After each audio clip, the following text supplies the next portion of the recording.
Bonjour à tous, c'est Morgan. Aujourd'hui on se retrouve pour une rapide analyse de l'épisode 58 de Dragon Ball Super.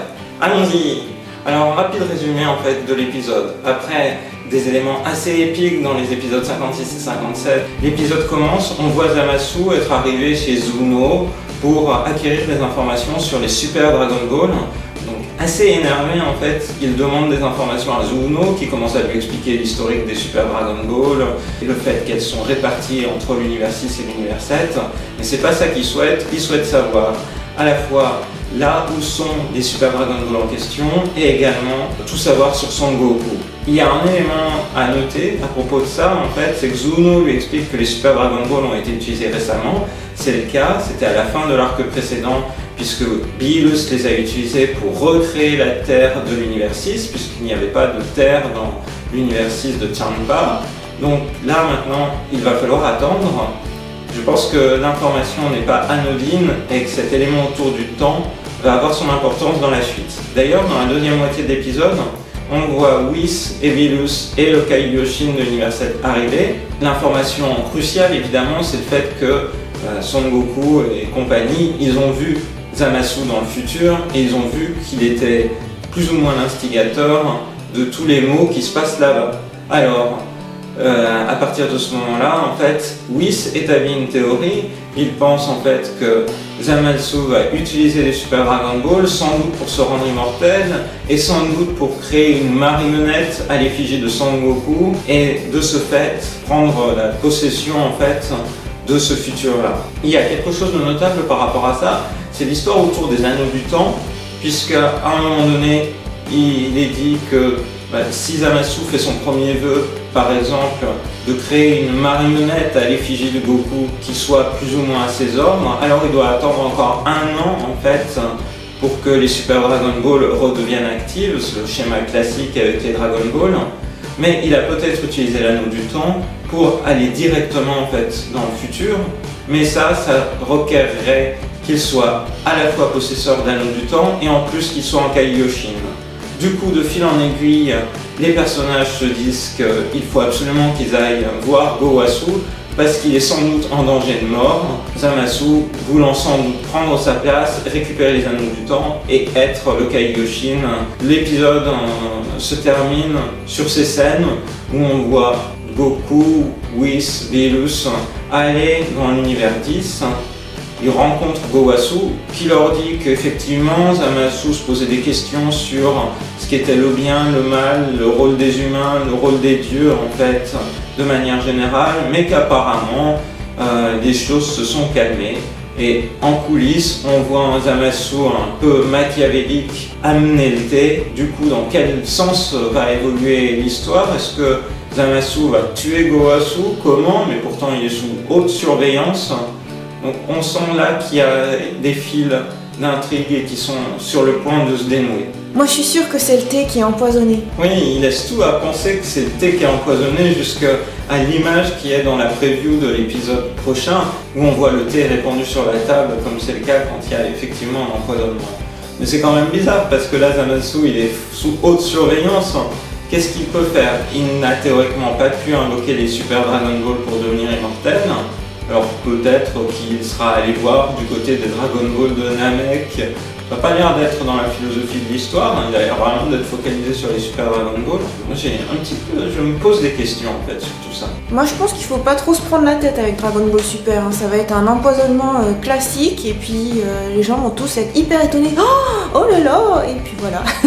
Mais il y a quand même quelque chose qui est en filigrane derrière la série. La première fois que Goku est allé voir Zamasu, c'est que de toute manière, pour l'instant, il n'a rien fait de terrifiant ou de terrible dans l'univers dans lequel il évolue, dans le présent dans lequel il évolue, donc on ne peut pas le tuer sous prétexte qu'il va devenir quelqu'un de mal. Il a quand même tué un personnage important de l'histoire. Ah, il a tué un personnage de l'histoire des barbaries quand il est allé avec le Kaioshin, avec Gowasu. Il a déjà commis une grosse faute, quoi. Il a commis une faute, mais peut-être pas qui nécessite d'être détruit tel quel. D'ailleurs, Gowasu n'a pas l'air d'y accorder trop d'importance. Alors moi, ça me perturbe un petit peu, toute cette histoire autour de Gowasu. Parce qu'on se dit, il va peut-être être tué. Ouais. Mais c'est quand même bizarre cette histoire de Kaiyoshin qui a pris quelqu'un sous son aile, donc Zamasu, qui apparemment a pas en cœur sérénité absolue. Il l'a pris comme apprenti. Après, en fait, il va l'emmener sur la planète des barbaries, puis il l'emmène 1000 ans plus tard pour voir si la civilisation en question, elle a évolué, elle n'a pas évolué. Ça agace passablement Zamasu. Ensuite, dans l'épisode de la semaine dernière, qu'est-ce qu'il fait? Il regarde sur KamiTube les vidéos où Son Goku se bat au cours du tournoi entre l'univers 6 et l'univers 7. C'est un petit peu comme si vous voulez jeter de l'huile sur le feu. Il ne fait que jeter de l'huile sur le feu tout le long. Et là, en fait, quand Bilus, Whis et compagnie arrivent, il leur fait « Oh bah non, Zamasu, il va bien. Donc, soyez complètement aveugle, auquel cas il restera comme un des personnages plus ou moins les plus stupides de l'histoire de Dragon Ball, voire le Kaiyoshin le plus stupide. Enfin, cela dit, l'histoire a montré que les Kaiyoshin n'étaient pas toujours très malins, voire le comportement du Kaiyoshin de l'univers 7 à l'époque de Boo et de cette bataille contre Dabura et Babidi. En fait, finalement, tout son plan échoue, Boo est ressuscité, enfin, c'est vraiment une catastrophe sans nom. Donc c'est peut-être ça, hein. Peut-être que les Kaiyoshin ne sont pas très forts et pas très malins.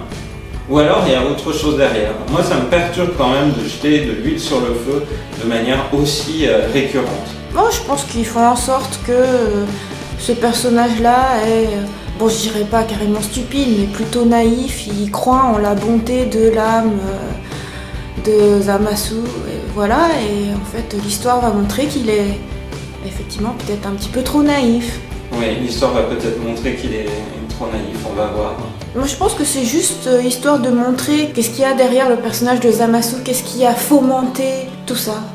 Peut-être. Donc moi en fait cet épisode-là, il me conforte dans la théorie en fait que d'une part je pense que oui ça a sans doute raison sur certains aspects en fait, mais je pense qu'on s'attarde trop sur ces explications.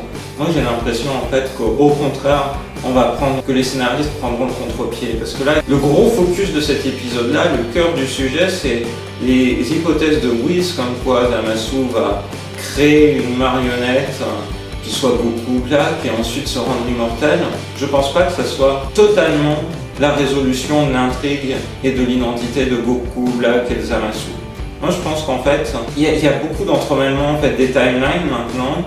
Je pense que le Zamasu qu'on a vu dans une future, c'est sans doute effectivement le Zamasu qui s'est battu contre Goku dans le présent, c'est-à-dire c'est ce Zamasu-là qui est en train de nourrir une haine, notamment contre les Saiyajin, et qui va vouloir avoir le fin mot de l'histoire. Il est marqué par Goku.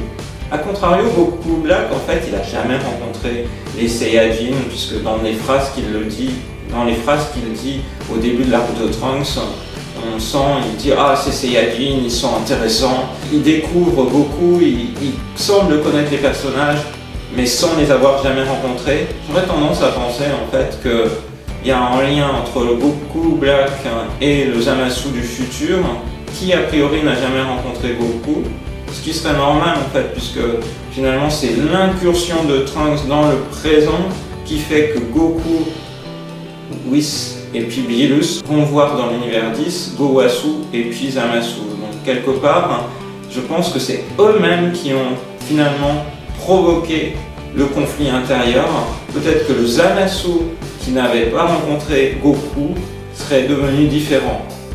Donc moi je pense qu'il y a quelque chose là derrière à creuser, c'est-à-dire que ce fameux Zamasu qu'on a vu dans le futur, c'est sans doute le Zamasu du présent qui a évolué d'une certaine manière, selon une certaine timeline, et qu'à contrario, peut-être que Goku Black, c'est le Zamasu du futur, dans l'univers où justement Goku n'a jamais existé. Voilà un petit peu mon point de vue. Moi je pense juste que Zamasu c'est un petit peu le personnage qui ne croit pas en l'évolution de l'espèce, qui se dit les êtres humains sont tous pourris, il faut tous les éradiquer, voilà. Alors que Gowas, à l'inverse, il se dit que tout le monde peut changer. Même quelqu'un comme Zamasu qui a un fond un peu maléfique. Et c'est tout. C'est tout. Donc la suite, ça sera seulement dans 2 semaines, puisque la semaine prochaine, il n'y a pas d'épisode de Dragon Ball Super. il y a un événement à la télé japonaise qui fait qu'il n'y a pas d'épisode la semaine prochaine. Alors dans les éléments généraux autour de Dragon Ball Super, justement, en fait, on a eu cette semaine les titres des 3 prochains épisodes. Et notamment, il semblerait que dans l'épisode 61, la vraie identité de Goku Black soit révélée. Alors on n'a pas eu juste les titres, on a eu des résumés courts qui révèlent quelques éléments d'intrigue de type. On a appris que dans l'épisode 60, si j'ai bonne mémoire, mais je vais te spoiler, alors je ne sais pas si je vais le dire. Si, vas-y. Dans l'épisode 60 de mémoire, en fait, Beerus tue le Zamasu du présent. Alors est-ce qu'il va le tuer pour de vrai, ou est-ce que ce Zamasu du présent a trouvé un moyen de devenir immortel? Je pense qu'il y a vraiment des choses qui sont en train de se poser dans les imbrications de timeline qui va être intéressant de voir la manière dont elles vont se dérouler. Il n'y avait pas une histoire de Kaioshin tué et du coup par imbrication Il y a une imbrication de Kaioshin est tué, alors le dieu de la destruction est tué. D'ailleurs, il y a un truc bizarre, c'est que finalement, on nous parle beaucoup de l'univers 10, et d'ailleurs on va dans l'univers 10, et pour l'instant on ne voit que les Kaioshin. Donc on voit Gowasu, on voit cet apprenti Kaioshin qui est Zamasu, mais le dieu de la destruction de cet univers 10, on n'en sait rien. Oui, c'est Beerus, ça n'a pas l'air de trop les traumatiser, bon, voir les Kaioshin comme ça, tel quel.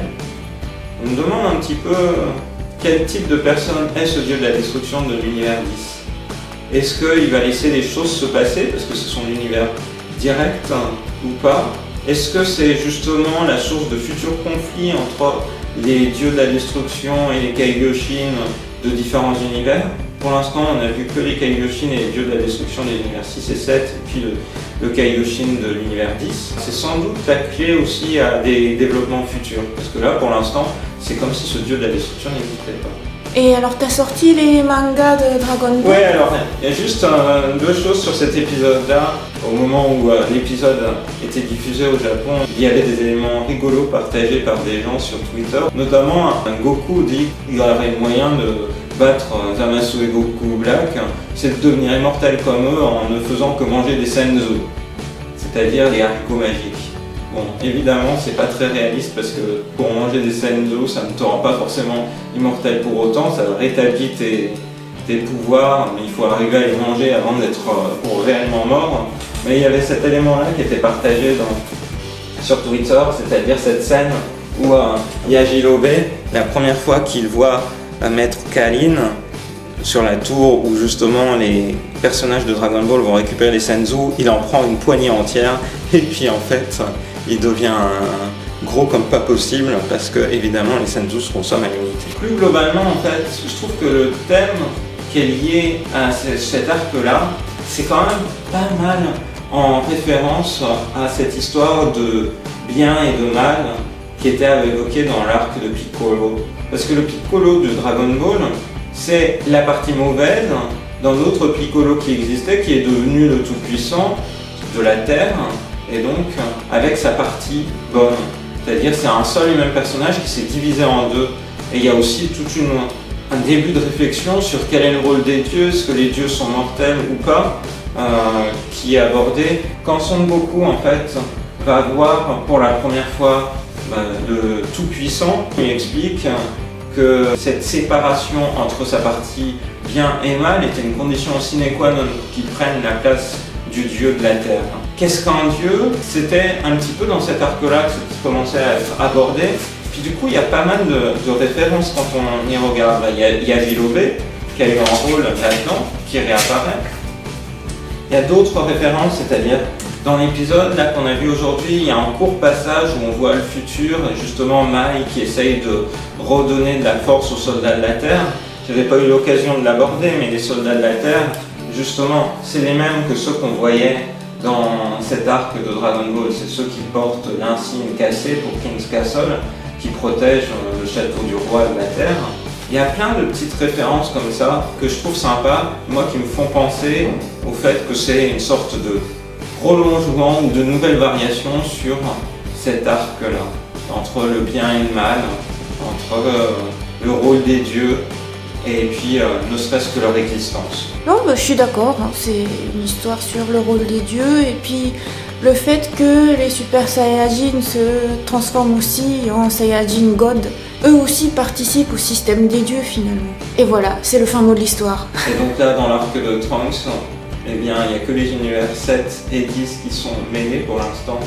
Mais on peut imaginer que ça va devenir quelque chose de beaucoup plus énorme. D'ailleurs, on connaît Zeno-sama, donc le dieu de la galaxie qui peut détruire un univers entier comme il le souhaite. On va voir un petit peu comment tout cela évolue. Alors, il n'y a pas d'épisode de Dragon Ball Super la semaine prochaine, mais il y aura V-Jump qui sortira le 20 septembre, donc avec un nouveau chapitre de Dragon Ball Super qui portera peut-être son lot de révélations et qui nous donnera des clés pour imaginer la manière dont l'anime va évoluer. On verra ça, peut-être l'objet d'une future vidéo. Voilà, j'espère que cette vidéo vous a plu et je vous dis à très bientôt dans une prochaine vidéo sur la chaîne de Rosaïs. Bye bye.